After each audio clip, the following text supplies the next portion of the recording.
te convidar a abrir comigo a sua Bíblia. No livro de Lamentações, nós vamos ler no capítulo 3, a partir do verso 19. Lamentações, capítulo 3. Nós vamos ler a partir do verso 19. É certo que o nome desse livro retrata muito daquilo sobre o que ele se estabelece. É um livro de lamentos. Um livro de lamentos de ninguém mais, ninguém menos do que Jeremias, que é reconhecido como o profeta chorão. Não chorão no sentido pejorativo, mas chorão no sentido daquele que bradava, lutava e se entristecia e se consternava pelo pecado do povo. E Jeremias então escreve esse livro de lamentações justamente nesse lugar onde a vida parece estar sendo feita de lágrimas, de dor, de administração de frustrações. É desse lugar que nasce o livro de Lamentações. Jerusalém tinha sido destruída, o templo estava em ruínas, as muralhas haviam caído. Meu irmão, sempre quando a gente fala de muro caído, de Jerusalém destruída, você precisa se lembrar que a Bíblia é um livro que conta uma história. E essa história é sobre a história do povo de Deus. Deus decidiu tomar para si um povo. E ele fez isso quando lá em Gênesis, ele chama Abraão e dali nasce a igreja, né? O Senhor chama para si um povo. E toda a narrativa do Velho Testamento é sobre a trajetória desse que é chamado de povo de Deus, da igreja de Deus estabelecida até então. Então tudo que diz respeito a Jerusalém, a Israel, a Arca da Aliança, a ruína caída, a muros caídos, tem a ver com muito sofrimento do povo de Deus. Com muito sofrimento daquele povo que Deus chamou e que vivia perdendo por causa dos inimigos, ou por causa das circunstâncias adversas, ou governos que não se estabeleciam diante da vontade do Senhor, enfim. Então todas as vezes que a gente olha para um texto de lamento, tenha em mente que a Bíblia está trazendo para mim e para você a ideia do sofrimento do povo de Deus, que somos você e eu, ainda hoje, né? Quando Jesus vem, humana, e o véu é rasgado, então tudo aquilo que nos separava não separa mais, e você e eu, apesar de gentios, somos enxertados nesse que agora é o povo de Deus, a igreja do Senhor. Então a Bíblia é a narrativa dessa história do povo de Deus, do qual você e eu fazemos parte. E todas as vezes que há sofrimento aqui, é como você e eu sofrendo. É um povo que conhece a Deus, é um povo que é chamado por Ele, mas ainda assim as adversidades acontecem e não é diferente nos dias de hoje. Então esse livro que Jeremias escreve está dentro desse contexto. Muralhas caídas, o povo de Deus sofrendo muita humilhação, todo tipo de situação difícil que você possa imaginar. E aí as ruas que antes ecoavam cântico, agora ecoavam choro, dor, tristeza. Aquilo que antes tinha sido o cheiro da adoração, agora vai ser substituído pelo cheiro da fumaça dos escombros. E no meio dessa tragédia está Jeremias, esse homem que Deus chama, prepara e levanta. Esse homem que passou décadas advertindo a nação e falando e pregando o evangelho, falando daquilo que Deus queria e clamando para o conserto. E Jeremias tinha sido esse homem, mas agora ele vai contemplar, e é essa narrativa de Eclesiastes, as consequências da rebelião do povo. E querido, entenda isso na autoridade do nome de Jesus, porque Deus continua o mesmo. Não há como se rebelar contra Deus e dar certo. Não há como, em nenhuma ordem que seja, você olhar para algo que Deus diz e falar, mas vou fazer diferente, e isso funcionar. Desde que existe mundo e desde que existe civilização, a rebelião humana, ela traz consequências muito, muito, muito severas. A curto, médio e longo prazo. Eu não tenho tempo para falar disso aqui, mas poderia te dar centenas de exemplos sobre como nós, em pleno 2026, somos colheita em muitas e muitas áreas daquilo que irmãos nossos fizeram antes de nós como rebelião, e hoje nós colhemos as consequências. Então Jeremias olha para esse contexto, tendo ele sido o homem que pregou durante décadas, advertindo a nação. Agora ele vê o resultado da rebelião, e o resultado é a cidade destruída, as famílias despedaçadas, os sonhos enterrados, as promessas aparentemente arruinadas. E aí Lamentações não é um livro escrito por alguém que está sentado numa varanda confortável, refletindo sobre teorias.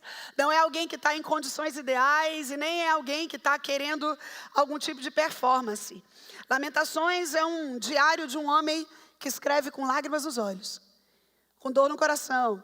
Mas é justamente aqui no capítulo 3, onde a gente vai ler a partir de agora, que é o lugar mais escuro do livro, eu diria, né? O lugar onde ele vai para o porão mais profundo, que a gente encontra uma das maiores declarações de esperança da Escritura. E não é por acaso que esse texto de esperança está no meio de um texto ou de uma completa tristeza, se a gente olha o capítulo todo, ou o livro todo, né? Porque a esperança do crente, ela não nasce quando está tudo bem.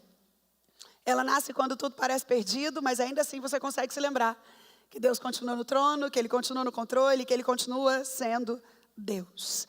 Esse capítulo, então, vai começar olhando para a dor, mas ele termina olhando para a fidelidade do Senhor. Vamos ler?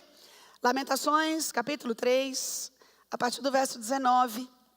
Diz assim a palavra de Deus: lembra-te da minha aflição e do meu pranto, do absinto e do veneno. A minha alma continuamente os recorda e se abate dentro de mim. Quero trazer à memória o que me pode dar esperança. As misericórdias do Senhor são a causa de não sermos consumidos, porque as suas misericórdias não têm fim, renovam-se a cada manhã. Grande é a tua fidelidade. A minha porção é o Senhor, diz a minha alma. Portanto, esperarei nele. Bom é o Senhor para os que esperam por ele, para a alma que o busca. Bom é aguardar a salvação do Senhor, e isso em silêncio. Vamos orar? Senhor, nós queremos te adorar uma vez mais nessa manhã. Que privilégio, Senhor. Podemos subir a essa casa para prestar ao Senhor culto, para dizer que Tu és a nossa razão, o nosso motivo, para cantar louvores à Tua majestade, para nos render diante do Teu trono, para dizer que o Senhor é o amado da nossa alma, o Deus que é 3 vezes santo, para dizer que nós fazemos parte de uma dessas muitas gerações, como nós já cantamos hoje, que são rendidas em louvor e que cantam ao Cordeiro uma canção, para declarar hosana nas alturas, como nós acabamos de cantar. Oh Deus, que privilégio é para nós Te conhecer. Que privilégio, Deus, é ainda possuir a liberdade de sair das nossas casas, rumo a um lugar chamado igreja, para render ao Senhor culto. Oh Pai, não permita que nós nos acostumemos com isso. Pai, coloca e crava no nosso coração que cada culto é único, é especial, é imperdível. Não por causa de quem canta, muito menos por causa de quem prega, mas por causa da convicção que temos da manifestação da Tua presença no meio da Tua igreja. Porque é isso que o Senhor disse, é isso que o Senhor prometeu, que o Senhor ordena bênção e vida para sempre na comunhão dos crentes, que o Senhor está conosco. Obrigada por isso, Senhor. Nessa hora em que nós, uma vez mais, abrimos a Tua palavra santa, é com temor e tremor que fazemos isso, Pai. A minha oração é que o Teu Espírito Santo também possa falar conosco, se revelar a nós, trazendo renovo, trazendo esperança, trazendo direção, oh Deus, trazendo convencimento, trazendo cura, tudo aquilo que vem do Senhor e nos encontra nas nossas mais individuais necessidades, Pai. Faz isso, de acordo com a pregação da Tua palavra. E quanto a mim, Senhor, uma vez mais, eu confesso a completa dependência que tenho do Senhor para ministrar a Tua palavra. Pai, que somente a Tua voz seja ouvida aqui no nosso meio. Fala com a Tua igreja, Senhor. É a nossa oração no nome santo de Jesus o Cristo. Amém. Querido, diz a ciência que a mente humana trabalha em 2 diferentes processos. Cada um desses processos é subdividido e eu não vou entrar nisso, mas aquilo que é importante para que a gente tenha em mente a profundidade do texto é fundamental que você saiba. São esses 2 processos da mente humana, memória e imaginação. As memórias têm categorias, talvez 3, alguns outros estudiosos falam que 4, mas esses processos de memória e imaginação, eles trabalham em passado e futuro. Memória diz respeito a tudo aquilo que você já viveu, E imaginação diz respeito a tudo aquilo que você gostaria de viver ou processa poder viver algum dia. Memória nada mais é do que um registro de fatos. Quando alguém fala, eu estou perdendo a minha memória. Lembra por ocasião da pandemia da Covid-19, que algumas pessoas, e os médicos depois acabaram por confirmar isso, que uma das consequências de quem teve o vírus foi a perda de memória, porque memória nada mais é do que uma capacidade que a minha e a sua mente tem de registrar fatos, de olhar para as coisas e se lembrar aquilo que elas são. E, de forma geral, a gente tem 3 tipos de memória. Primeiro é o que a gente chama de memória operacional. O que é essa memória operacional? É o registro de fato rápido, que faz com que você consiga abrir a porta do carro, escovar os dentes, que faz com que você saiba o que é sentar, levantar, caminhar. Isso tem a ver com memória. A gente ensina, quando a criança é pequenininha, como é que ela anda e ela vai andar o resto da vida, porque isso é o que a gente chama de memória operacional. Uma memória que ela é utilizada para as nossas ações diárias. Mas, além disso, a gente tem o que a ciência chama de memória a curto prazo, que é aquilo que a gente, com a idade, vai perdendo cada vez mais, pode ficar tranquilo aí, mas é aquilo que você marca e não lembra mais, é o registro daquilo que você deveria fazer no dia, e quando você vê o dia passou, você não esqueceu. Essa memória a curto prazo é aquilo que acaba entrando na nossa rotina. Então, a gente organiza a nossa rotina, amanhã é segunda-feira, eu vou ter que fazer isso, eu vou ter que fazer aquilo. Memória a curto prazo é como se você fosse estabelecer aquilo que você precisa executar, e ela vai sendo prejudicada ao longo da idade. Benditos são os que não são assim. O Célio tem uma vozinha que tem hoje 96 anos e ela não está dando muito moral para janeiro, e a memória dela me causa deveras inveja, porque ela tem 96 anos e ela conta casos presentes, passados e muito passados, você pode imaginar, com uma riqueza absurda de detalhes. Ela vê uma pessoa uma vez, e se ela te encontrar depois que ela viu você com aquela pessoa, ela vai perguntar pela pessoa, e ela vai lembrar o nome dela, e ela lê a Bíblia todos os dias, e está lá, sem dar nenhuma moral para janeiro, aos 96 anos. Isso é raro, raro, raro, muito raro, uma vez que uma das maiores preocupações de pandemia que nós temos na geração atual são as demências. As demências que têm a ver com uma incapacidade da memória de permanecer fazendo o que ela faz. Então, a gente tem as demências senis, o Alzheimer e tudo isso, que são doenças que têm uma afetação direta nessa memória. Mas, além disso, além da memória operacional e da memória de curto prazo, a gente tem a memória que nós chamamos de longo prazo, que é justamente essa que eu estou dizendo que a avó do Célio é muito boa. Ela lembra de coisas de décadas, de meses, de anos, e consegue fazer toda essa narrativa. A memória que faz com que esse texto gire em torno do verbo esperançar, porque a esperança, querida, deixa eu fazer essa diferenciação para você ainda a título de introdução. Por que esperança é diferente de expectativa? Porque tudo que diz respeito à expectativa tem a ver com humano. Aquilo que você tem expectativa sobre tem a ver com a sua capacidade de execução, com a resposta que você espera que alguém dê, ou com aquilo que você acredita que vai colher com o que você fez. Isso é expectativa. É justamente por essa razão que você e eu temos uma mala lotada de expectativas frustradas. Porque a expectativa tem a ver com o humano, com aquilo que a gente acredita, com aquilo que a gente acaba fazendo, com pessoas que a gente coloca na nossa vida, enfim. Expectativa é humana. Em contrapartida, todas as vezes que a gente fala de esperança, a gente está olhando para o céu. A gente está olhando para as coisas que nos conectam com a vida de Deus, com o estabelecimento do seu governo, com a vontade soberana dele. É por isso que quem tem esperança nunca anda pobre. Quem tem esperança não corre o risco de ser frustrado. Não é só porque o ditado lá, que a gente fala muito no Brasil, a esperança é a última que morre, ela precisa fazer sentido na minha e na sua história. Não, é porque diferente da expectativa, que tem toda essa intercorrência humana como definição, a esperança é o olhar para Cristo, para quem Ele é e para a vida com Ele. O entendimento de que essa vida aqui, amém, ela é boa, o Senhor nos fez para vivê-la, porém, isso aqui é só uma passagem para a vida que você e eu teremos em Cristo. E é essa a ideia de Jeremias aqui. quando ele fala, eu quero trazer à memória aquilo que me dá esperança, no meio de um texto de muita dor, como eu disse para você, ele está não só convidando esse povo, a mim e a você, quase 4.000 anos depois, a nos lembrar que a minha e a sua vida não é fundamentada naquilo que necessariamente a gente vê aqui, mas naquilo que a gente sabe que acontecerá lá. E quando ele fala, quero trazer à memória aquilo que me dá esperança, inevitavelmente ele está chegando nessa memória de longo prazo, que tem a ver com um olhar cuidadoso e zeloso que você e eu podemos ter, não só para aquilo que nós mesmos vivemos, mas para aquilo que a nossa memória sabe. Está aqui a importância da leitura da palavra de Deus, porque é impossível trazer à memória algo que não faça parte ou não tenha feito parte em algum momento da sua vivência. É por isso que você que é mãe de criança precisa ensinar os seus filhos a decorar versículo, quanto mais melhor. Porque nós precisamos ser cheios da palavra de Deus. E é por isso que você que não tem o hábito talvez de ler a Bíblia diariamente, precisa começar a fazê-lo.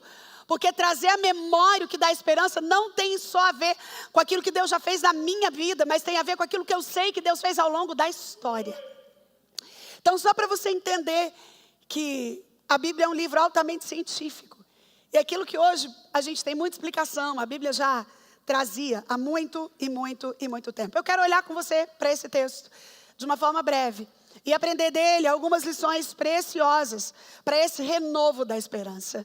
Eu não sei como você está aqui nessa manhã, a gente está terminando o mês de maio, junho bate as portas.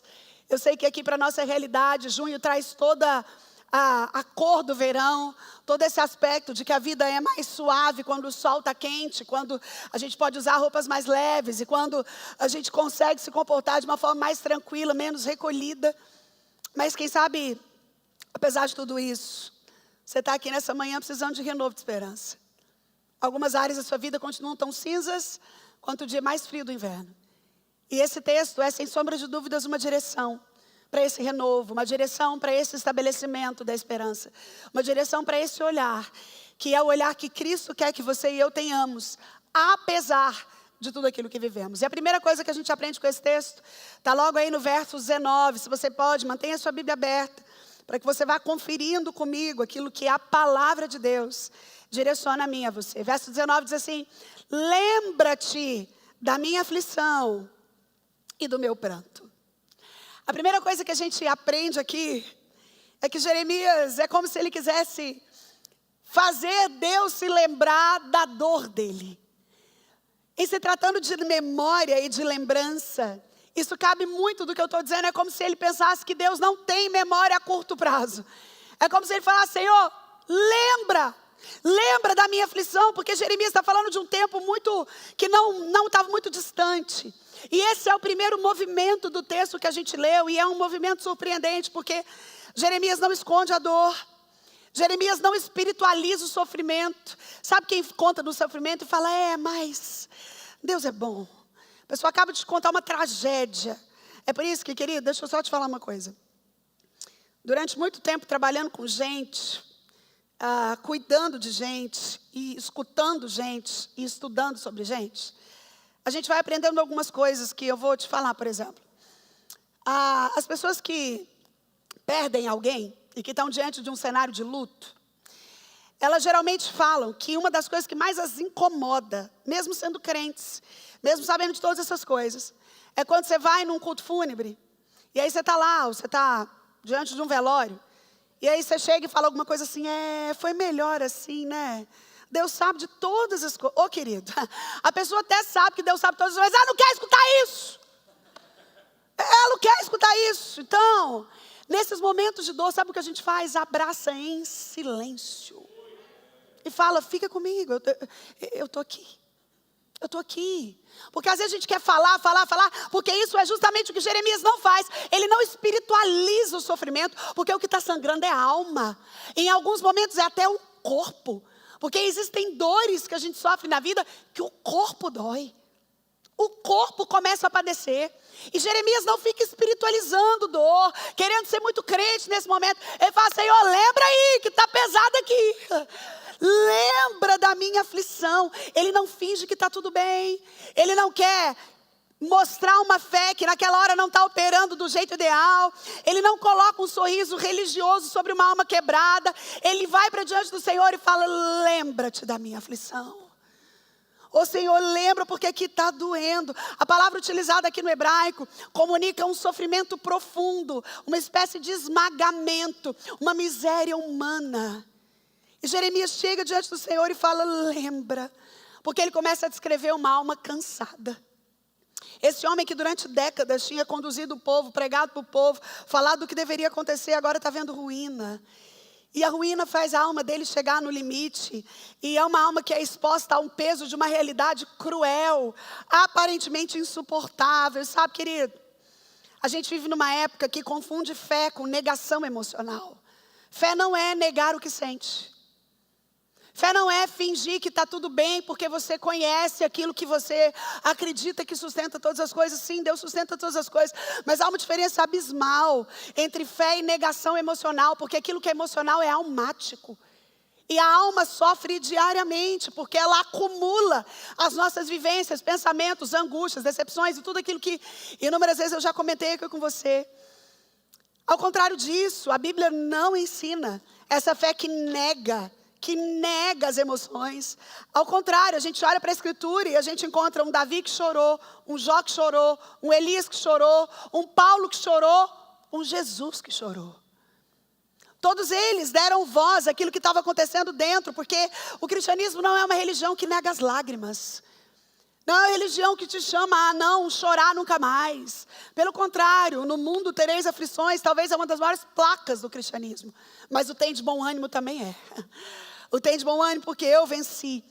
A fé, ela não nega as emoções, mas ela dá sentido a elas. Ela as organiza.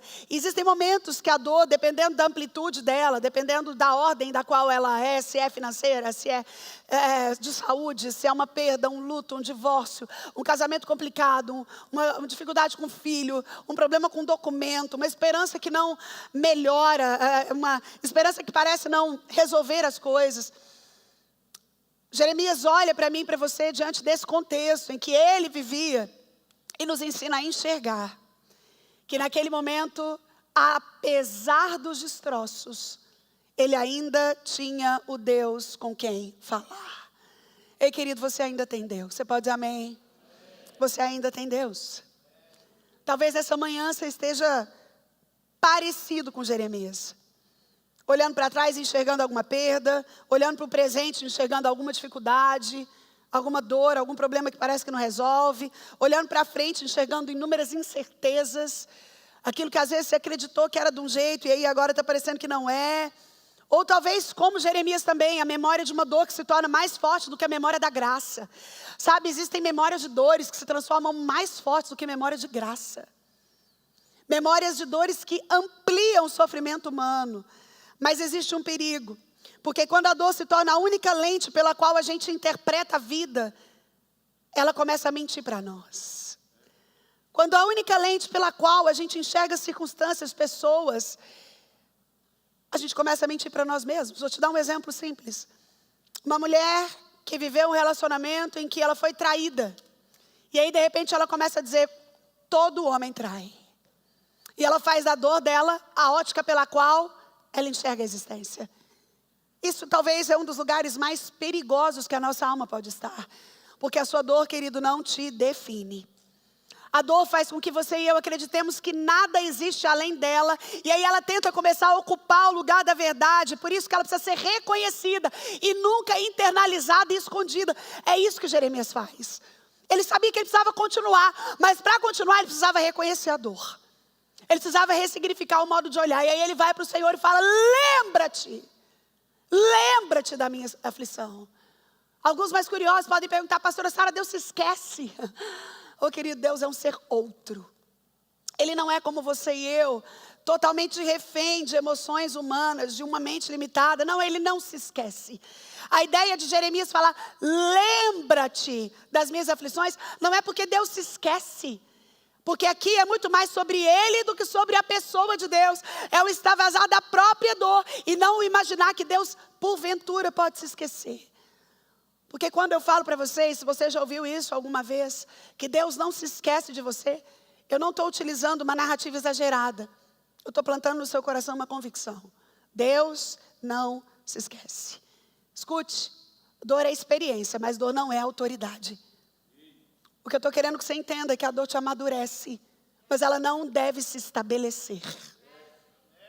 Jeremias olha e fala, eu quero trazer a memória. Aí é uma memória da dor. A segunda coisa que eu aprendo com esse texto, e quero já deixar para o seu coração, está logo no verso 21. Olha aí. Primeiro ele vai continuar a oração que ele está falando, né? Lembra-te da minha aflição e do meu pranto, do absinto e do veneno. E aí no verso 20 ele vai falar, minha alma continuamente os recorda e se abate dentro de mim. Eu já preguei aqui sobre isso, pregando no Salmo 42, Jeremias reforça essa ideia de que se você ouvir a alma, sendo a alma consciência, aquilo que engloba passado, presente e futuro, e aquilo que carrega, não só suas experiências, mas as suas dores, vivências, sua primeira infância, os seus traumas. Se você ouve a alma, você é paralisado. E é isso que o Jeremias está falando aqui, ó. A minha alma continuamente os recorda. E depois que recorda da dor, ela se abate. É por isso que ao invés de ouvir a alma, você e eu precisamos falar a ela. Que é o que o salmista fez no Salmo 42. Eu já preguei aqui sobre esse texto. Mas aí ele continua, verso 21. Quero trazer à memória o que me pode dar esperança. E aqui, essa memória que o salmista, que Jeremias traz. E querido, uma das coisas que eu queria muito que você nunca perdesse de vista na Escritura, é como a gente sempre tem, na mudança de vida, uma atitude humana. Primeiro Jeremias eleva ao Senhor e fala, lembra-te da minha aflição. Depois ele fala de uma atitude dele. Eu quero trazer a memória. É igual eu preguei semana passada. Fazer e morrer, é você quem faz. É igual o apóstolo Paulo quando ele fala, eu vou deixar para trás o que para trás fica e eu vou avançar. O evangelho nem de longe me leva ao entendimento de que você e eu devemos ter uma fé parasita, que espera pelas coisas já que Deus vai fazer. Não, não. A mensagem do evangelho é atitude. É você fazendo. Jeremias olha aqui e fala, eu quero trazer a memória. Então eu oro contando que Deus faça o sobrenatural, mas eu estou fazendo o natural. Eu oro para que Deus faça o extraordinário, mas eu estou fazendo o ordinário. E aí ele fala, eu quero trazer a memória. E aqui a gente tem essa virada de alma. Porque esse versículo é o ponto de virada de todo o livro. E ainda hoje é o ponto de virada da vida de muitos crentes. Louvado seja Deus por isso. Aqui o rumo do livro dá outra tônica, porque é como se Jeremias estivesse caminhando por um vale escuro e de repente ele muda a direção, porque ele muda o olhar. Eu já disse aqui para você algumas vezes, olho gera pensamento, gera discurso, gera ação, gera hábito, determina destino. Jeremias muda a direção e eu quero te convidar a observar comigo algo extraordinário aqui. Porque ele muda a direção do olhar sem que nada ao redor dele tenha mudado. As coisas ao redor dele continuavam cinzas, Jerusalém continuava destruída, os escombros continuavam espalhados, as pedras continuavam reais, a crise continuava existindo, mas o que mudou foi o foco dele. Ei, querido, sabe o que eu quero que você e eu não percamos de vista? O que precisa mudar é o nosso foco. Ontem o Célio e eu saímos, foi um dia bem legal, eu gosto disso, eu sou uma pessoa do movimento. Então nós fomos num baby shower, muito querido, depois fomos a um casamento, depois viemos para a festa aqui. E o Célio e eu, e enquanto esses percursos, a gente conversava sobre várias coisas, e dentre elas a gente falava de casamento, e a gente estava indo para o casamento, conversando sobre casamento. E querido, dependendo da perspectiva que você olha, não só o seu casamento, mas o que está ao redor, no nosso caso, que pastoreamos, eu que trabalho com saúde mental, e você pode imaginar que ninguém vem para terapia para dizer, Sara, eu estou aqui para dizer que a minha vida está muito legal, né? Não é assim que funciona. Geralmente as pessoas vêm porque elas têm dramas muito importantes e os relacionais são sempre os maiores deles. E o Célio e eu comentávamos como essa geração, uma geração, e não se engane, é uma geração que não só não quer casar, é que não casa. E depois que casa, não fica. Por quê? Por N razões que eu não vou falar aqui agora, que a gente não tem tempo. Mas a principal delas, pelo egoísmo. E eu comentava com ele ontem como uma influencer grande do Brasil escreveu um texto falando sobre por que ela não gostava de casar. E aí ela falava, algumas mulheres gostam de dormir de conchinha. Eu gosto da liberdade da minha cama. Algumas mulheres gostam de não sei o quê. Eu gosto de não ver xixi no banheiro. Algumas mulheres gostam de barulho da família. Eu não perco meu silêncio. E aí o que me assustou não foi o texto dela. Foi a quantidade absurda de acordos. E 1 trilhão de mulheres falaram assim, também penso assim, eu queria viver isso, mas infelizmente casei. Eu queria viver isso, mas agora filho eu já tenho. E aí eu comentava com o Célio sobre isso, porque a gente está sempre ligado e a gente entrou mais profundo, que a gente acredita que gerou isso, avaliou a história. Mas aí a gente chegou num casamento. Ô querido, no casamento de 2 jovens cristãos. E no casamento onde o avô pastor estava conduzindo a cerimônia. E um homem de 80 anos, podendo casar o seu 3º neto. E vendo a alegria daquilo. E quando aqueles jovens noivos começaram a fazer os votos e a jurar ali, como eu chorei, porque é como se os meus olhos tivessem mudado o foco. Tudo aquilo que a gente estava conversando até ali, e olhando, e testando, e pensando. De repente você vai ali, 2 jovens cristãos. E eles prometem um ao outro, e olham nos olhos um do outro, e aquele jovem, e talvez você continue com o mesmo foco, você pensa, ai, prometer é fácil, quero ver viver, né? Se você continua com o mesmo foco, mas esse não foi a minha postura, porque quando eu olhava aqueles jovens, eu falava, é isso, é isso. O Célio até falava para mim, por que você está participando do casamento? Eu falava, não é que eu estou participando, é que eu estou feliz, né? De acreditar que é isso. E 2 jovens tão novos, e quando a noiva foi falar, ela falou, eu estou aqui me casando nova, e tanta gente acha que isso é besteira. Mas eu quero dizer que a minha vida encontrará sentido na sua. E que eu quero, junto com você, e ele é a mesma coisa, eu quero proteger você. Ele falou uma coisa no discurso dele tão lindo, ele falou, eu quero que você sempre tenha liberdade para ser você comigo. Para me falar o que você pensa, para chegar até mim na sua aflição. Eu quero ser quem te protege. E depois eles cantaram, encerrando a cerimônia, aquela música, a rocha em que minha casa está firmada, é Ele. E olhar para aquilo lembrou meu coração que apesar de influência, de mudança, de gente que não quer, existe a família estabelecida. Ei, querido. E nós somos o povo que precisa trazer a memória. Nós somos o povo que precisa lembrar que Deus não mudou. Que pode passar os céus e a terra, mas a palavra dele não passa. Que ele é imutável, ele é o mesmo ontem, ele é o mesmo hoje, ele é o mesmo eternamente. E ele continua o Deus do casamento, apesar das gerações que confundem isso. Ele continua o Deus da aliança. Ele continua sustentando jovens como aqueles 2, a perseverarem até o fim. E a hora que aquele avô foi terminando, ele falou uma coisa que me incomodou de novo. Porque a gente sabe, mas a gente não lembra sempre. E ele olhou para aqueles jovens e falou, eu não acredito que a morte vai separar vocês. Porque eu acredito que Jesus vai voltar muito antes. Ei, querido, todas as vezes que a gente vê alguém nos lembrar de algo de uma forma tão concreta, porque a jura ali é até que a morte nos separe. Mas aí vem alguém e fala, não, talvez a morte não os separe, porque vocês estão casando aqui por volta dos 20. E ele falou, eu acredito que Jesus voltará antes. Então façam o pacto de permanecerem juntos até Jesus voltar. Ei, querido, isso gera em nós não medo, não tumulto emocional. Isso reforça em nós esperança.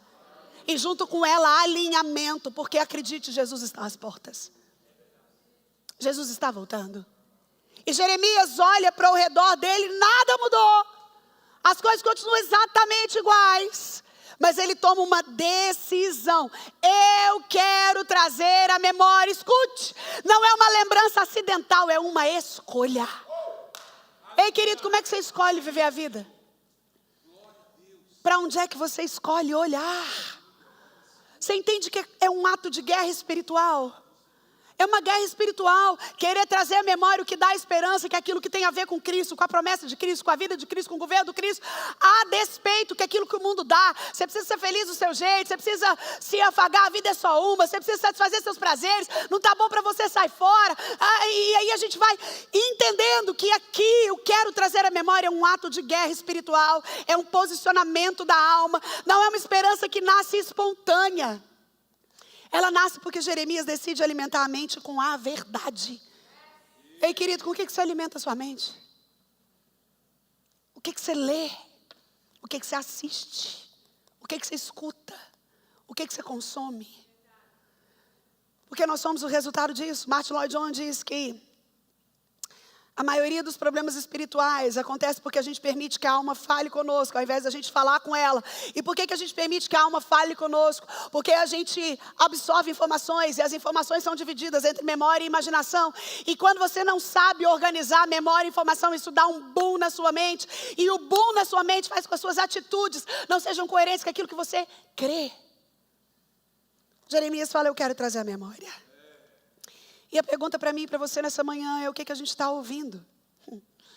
A voz da tragédia, da má notícia, do medo, do fracasso?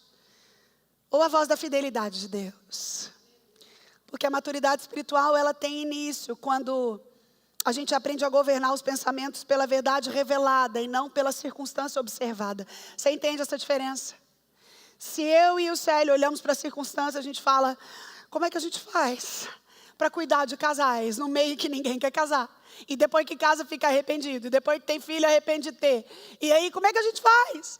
Mas aí de repente a gente olha para um outro lado. E ao invés de ficar observando só as circunstâncias, a gente se lembra da verdade revelada. E a verdade revelada é que Deus continua sendo o Deus do casamento. É que Ele continua gerando em jovens crentes o temor por Ele, o desejo por constituir família. E aqui a importância de você criar seu filho crente, viu, pai e mãe? Porque a colheita de um avô como aqueles ontem, de pais como aqueles ontem, tem a ver com uma semeadura. De acordar para vir para o culto mesmo querendo estar dormindo. De entender que você aproveita o verão, aproveitando primeiro aquilo que vai ser para sempre. Ei, querido, eu nem precisava estar falando isso aqui. Eu acho triste ainda ter que falar para uma igreja madura que a gente precisa do culto. Que você precisa criar seu filho na igreja, que aquilo que você faz em casa não é suficiente. Acredite nisso. Não é suficiente. A igreja é esse arauto que sustenta a fé. E como é triste quando a gente vê jovens preferindo qualquer outro lugar à igreja. Qualquer outra atração à igreja. Eu quero te dizer que isso é ensinado. É você, pai e mãe, que ensina, que traz, que fica com ele, que se interessa pelo negócio dele. Sabe uma das coisas que eu mais estou amando no gamer? A quantidade de mães que estão comigo nisso. Que alegria ver isso. Que alegria ver mãe que não escuta o filho falar, não gosto. Ai, sabe o que acho chato? Ai, sabe o que é? Que alegria. Ver uma mãe que não fala, minha filha, chato? Chato é o inferno. Sabe o que é chato? Chato é eu perder você daqui um pouquinho. Sabe o que é chato? Chato é eu ter que lidar com as consequências daquilo que você não sabe que está escolhendo e acha que sabe. Isso é chato. Agora, estar onde você vai aprender. Porque, querido, pela graça de Deus, tem gente séria aqui, tá? Tem gente séria aqui cuidando do seu filho, fazendo uma programação. Seu filho não vem aqui no checkpoint para brincar. Ele vem aqui para aprender. E aprender de valor, e aprender a caminhar, e aprender de novo, e de novo, e de novo. E é repetitivo e é chato, porque a Bíblia é só um livro. E tudo que tem nela é repetitivo mesmo. Mas é vivo também. É essa visão que Jeremias teve. E ele muda o foco da alma, e ele muda o olhar.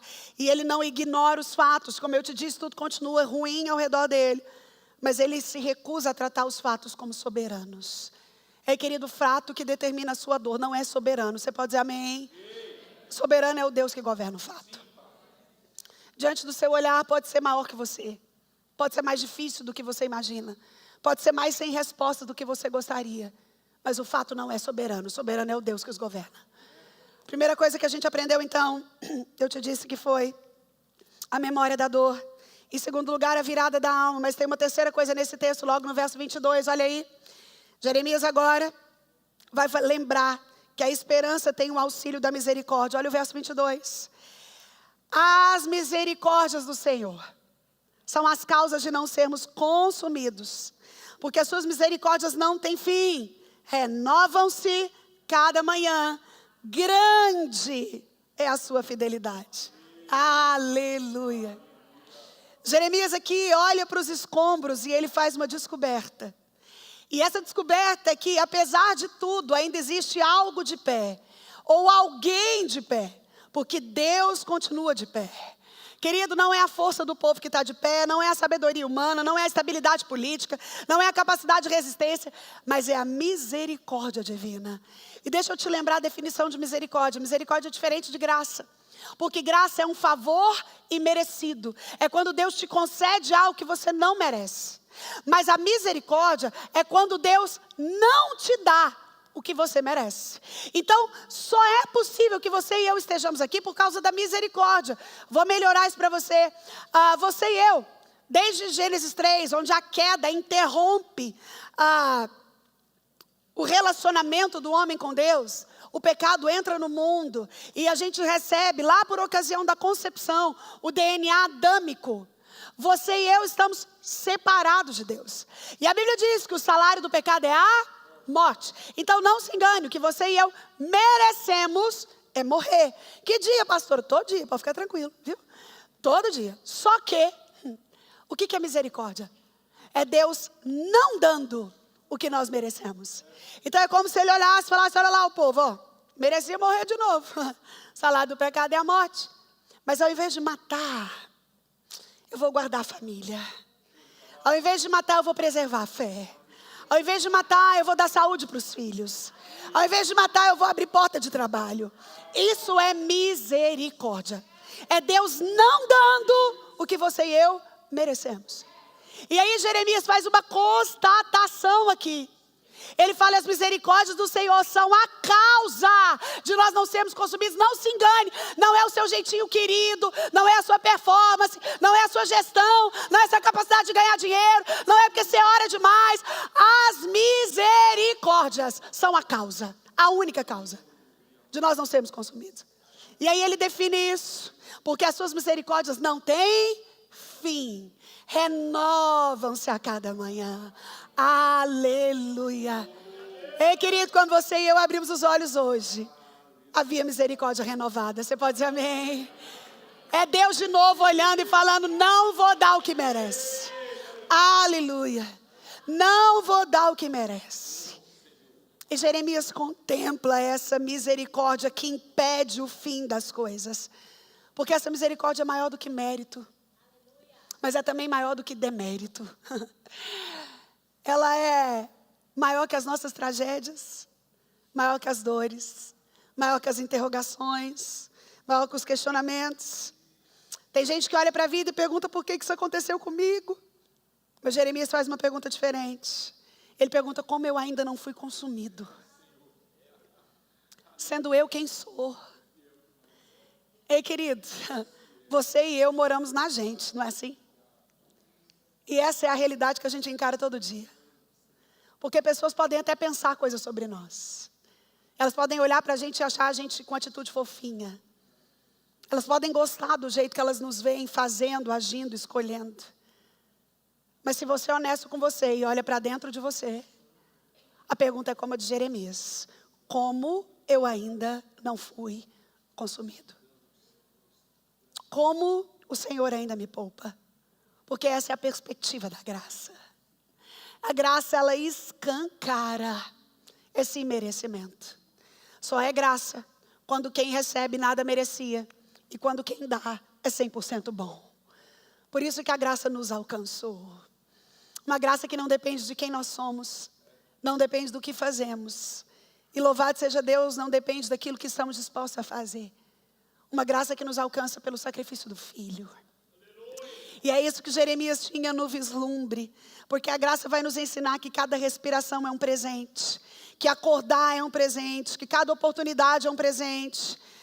Charles Haddon Spurgeon, chamado príncipe dos pregadores, escreveu que a misericórdia de Deus é tão grande que as nossas aflições nunca conseguem esgotá-la. Ei, querido, as misericórdias de Deus são tão grandes, que por maiores que sejam as minhas e suas aflições nessa vida, elas não são incapazes de esgotar o renova-se a cada manhã, renova-se a cada manhã, renova-se a cada manhã. Houve renovo de Deus para mim e para você no dia de hoje. Quando a gente olha para a história, a gente vê erros. Mas Deus vê oportunidade de redenção. A gente vê fracasso, mas Ele vê possibilidade de restauração. A gente vê capítulo que a gente encerrou, mas Ele vê uma narrativa que está sendo escrita. E o fato de você estar aqui hoje, nessa manhã, é prova de que a misericórdia continua trabalhando. Ela continua sendo exercida por aquele que é o dono dela. Mas Jeremias continua, ele está encerrando, e eu também. Quando ele fala no verso 23 que elas são novas a cada manhã, grande é a tua fidelidade. É como se toda manhã houvesse um recomeço de Deus. Porque grande é a fidelidade dele.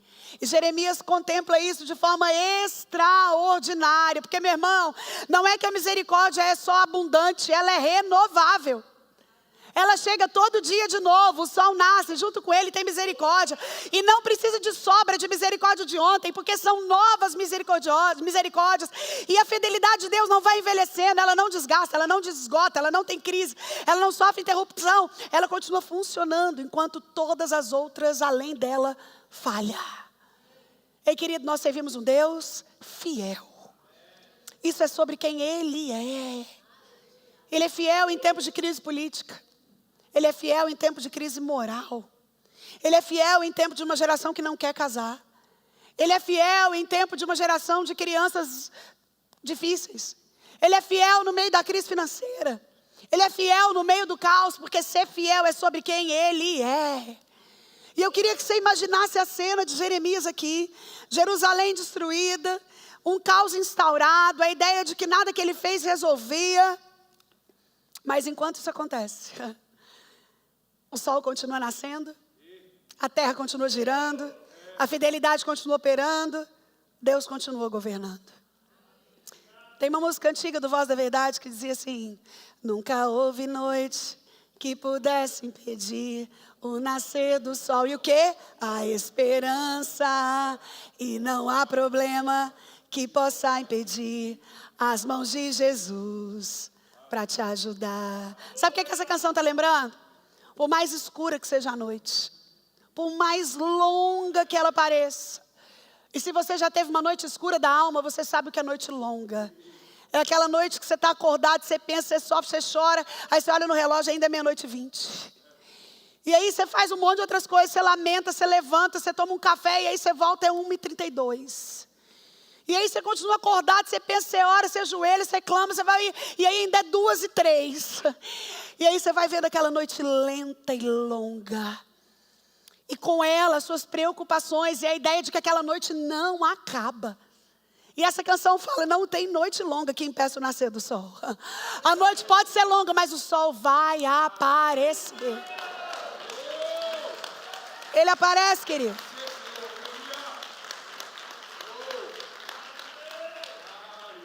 Ele aparece porque grande é a fidelidade do Senhor. É isso que o Jeremias está falando aqui. É uma fidelidade que continua operando, é um Deus que continua governando.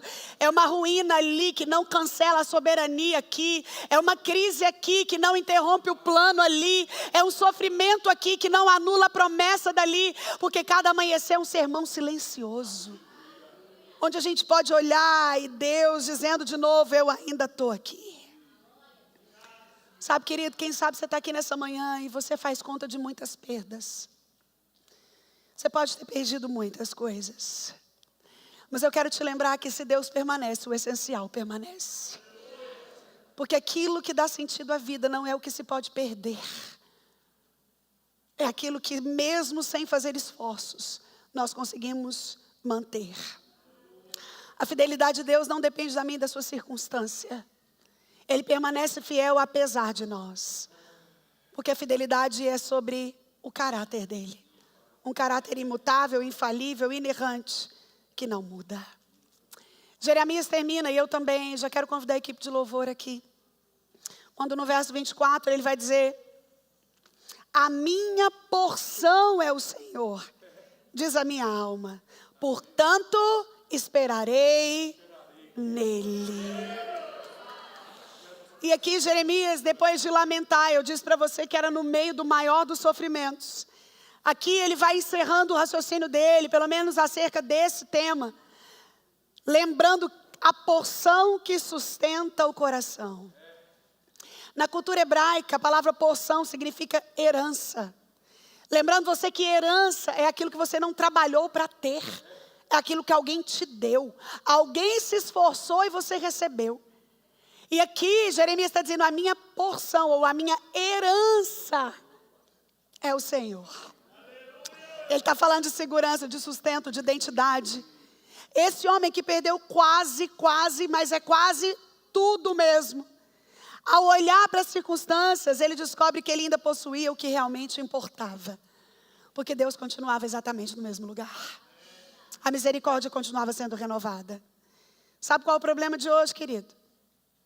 O mundo, as notícias, a rede social, os noticiários, os podcasts que você ouve, vai te ensinando que a segurança está nas posses.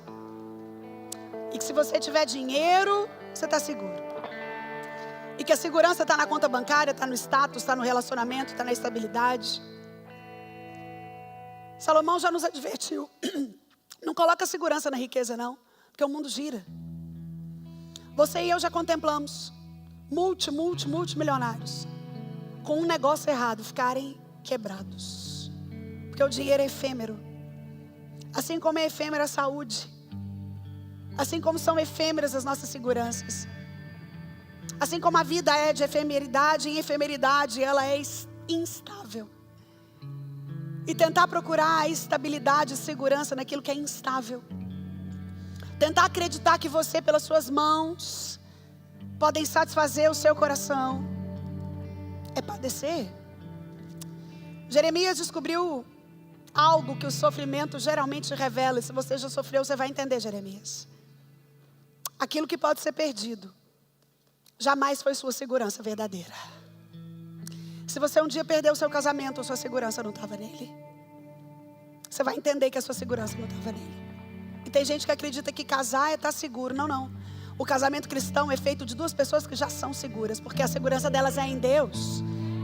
E aí o casamento que vai funcionar é daquele jovem que entende que ele não casa para ser feliz, porque feliz ele já é com Deus. Ei, solteiros, escute o que eu estou dizendo. Enquanto você acreditar que a solução para a sua alegria é casar, você vai continuar solteiro. Porque Deus quer que você entenda que Ele é suficiente para te fazer feliz. E então, você encontra alguém que já é feliz o suficiente com Deus, e vocês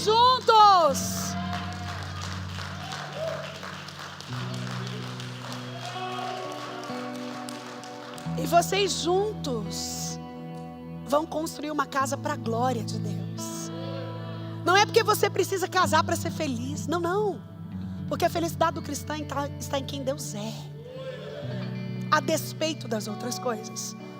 Agora Deus escolheu a família como manifestação da sua glória. E não é bom que você esteja só. Mas esse não é bom que você esteja só não tem a ver com você não ser feliz sozinho, porque a felicidade está nele. Nesse Deus que sustenta, nesse Deus que entrega. Enquanto uma fé oscilante não tem Deus como a sua porção, você fica dependendo da circunstância para estar firme. E aí saiu do seu controle, você desequilibra. E aí aconteceu algo que você não gosta, você pensa que Deus está longe. E aí acontecer uma coisa que saiu do seu controle, você não vai para a igreja, você emburra com Deus, não é assim? Ai, não vou, estou emburrado. Agora, quando a sua porção é o Senhor, quando você e eu chegamos nesse lugar de Jeremias aqui, quando Deus passa a ser a nossa porção, a gente não depende da circunstância para parecer firme, porque nós estamos firmes naquele que é a rocha, naquele que continua o mesmo. Porque, querido, se a nossa esperança está ancorada em algo que pode ser destruído, nós somos os mais infelizes de todos os homens. Mas a fé madura olha para a circunstância e diz: eu tenho a Deus. A fé imatura diz: eu tenho a Deus e eu também tenho outras coisas, afinal, né? Mas a fé madura olha e diz: a minha porção, a minha herança é o Senhor. Sabe, querido, o sofrimento tirou muitas coisas de Jeremias. mas não conseguiu tocar naquilo que era herança. Quem sabe você está aqui nessa manhã e aparentemente o sofrimento tirou muitas coisas de você. Quem sabe um dinheiro, um casamento, um filho para longe, uma saudade que não termina.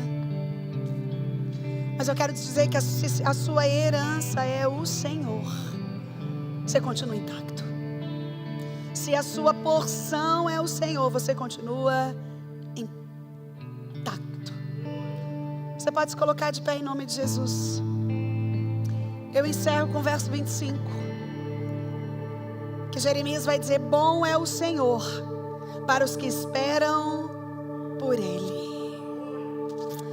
Jeremias encerra falando de espera, porque o verbo esperançar também tem a ver com esperar. Eu e você aguardamos um Deus que virá e mudará todas as coisas. E Jeremias encerra esse texto falando que bom é o Senhor para os que esperam por Ele. Quem sabe essa seja a sua dificuldade. Eu já disse aqui, a gente quer tudo para ontem. A gente tem respostas imediatas. A IA faz tudo que a gente precisa em segundos. A gente tem dificuldade com esperas pequenas até. Mas eu quero te lembrar que Deus trabalha em processos. Ele trabalha em processos. Enquanto a gente gosta de solução imediata, Ele trabalha em processos. E quem sabe a resposta que Ele tem para você nessa manhã é espera. Porque bom é o Senhor para quem espera. Bom é o Senhor para quem permanece nele. Veja, essa espera não é passividade, como eu falei para você. É uma confiança perseverante. É permanecer firme mesmo sem ver. É continuar crendo ainda não entendendo. É continuar caminhando mesmo sem chegar ao destino. Porque a espera é uma espécie de oficina de Deus, que vai amadurecendo a nossa fé, que vai amadurecendo a nossa estrutura. É no silêncio que a gente aprende a confiar. É na demora que a gente aprende a depender. É na noite que a gente aprende a esperar pelo amanhecer. Jeremias aprendeu algo que todo cristão precisa aprender. Mesmo quando Deus parece em silêncio na minha e na sua vida, Ele continua trabalhando. Esse livro começa com lágrimas, mas ele termina apontando para a esperança. Essa esperança que não é negar a realidade, essa esperança que é ação prática.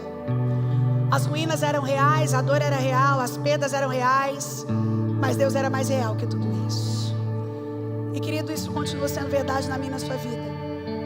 Quem sabe você está aqui hoje com ruínas reais, com perdas reais, com interrogações reais, com feridas abertas, com ausência de respostas.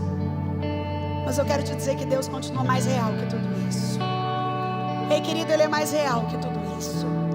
Ele é mais real que a minha e a sua realidade mais dura, porque a fidelidade dele continua grande, a graça continua suficiente, a misericórdia continua renovando e a presença continua disponível. É esperança, querido. Eu quero te encorajar a trazer à memória o que traz esperança. Vamos adorar esse Deus.